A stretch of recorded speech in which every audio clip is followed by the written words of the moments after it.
Shalom, shalom, bien-aimé.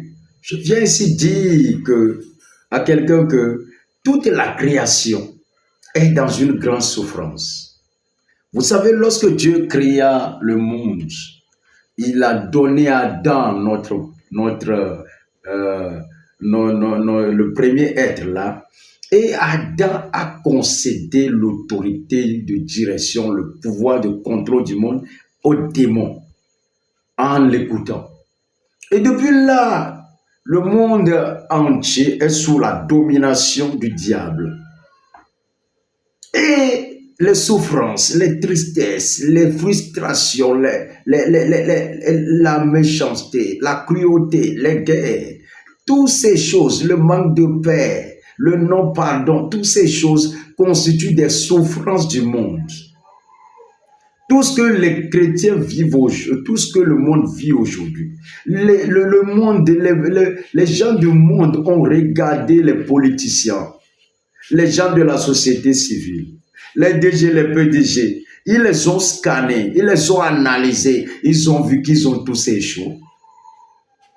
Et l'unique espoir qu'ils portent, c'est sur les chrétiens. C'est sur toi et sur moi. Et ils nous attendent.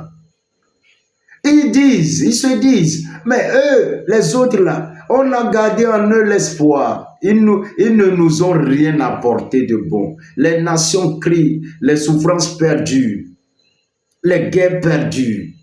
Ils se tournent vers les chrétiens aujourd'hui en disant, eux au moins, ils vont constituer notre espoir. Mais quand tu regardes, toi-même chrétien, là, manière dont tu marches, ton visage, les traits de ton visage, tout ce que tu as là, quand on regarde, est-ce que tu peux construire l'espoir pour le monde? Tu es plus brisé que les autres, triste que les autres, pleurnichard que les autres. Lorsque ceux qui crient sont encore debout, tremblotants, toi là qui es chrétien, tu es couché même. Oh, ton nom doit être espoir du monde. Ils nous attendent. Ils veulent voir que la vie, le chrétien doit montrer une revitalisation sans précédent.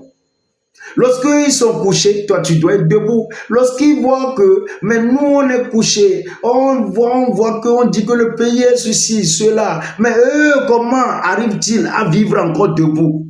C'est en ce temps-là qu'ils viendront vers toi en disant, frère, sœur, file-nous le secret. Et tu leur diras, le secret, c'est Jésus-Christ. C'est lui qui nous revitalise de l'intérieur par la puissance de son esprit. Donne-lui ta vie et il va t'aider. Que Dieu te bénisse pour que tu sois l'espoir du monde.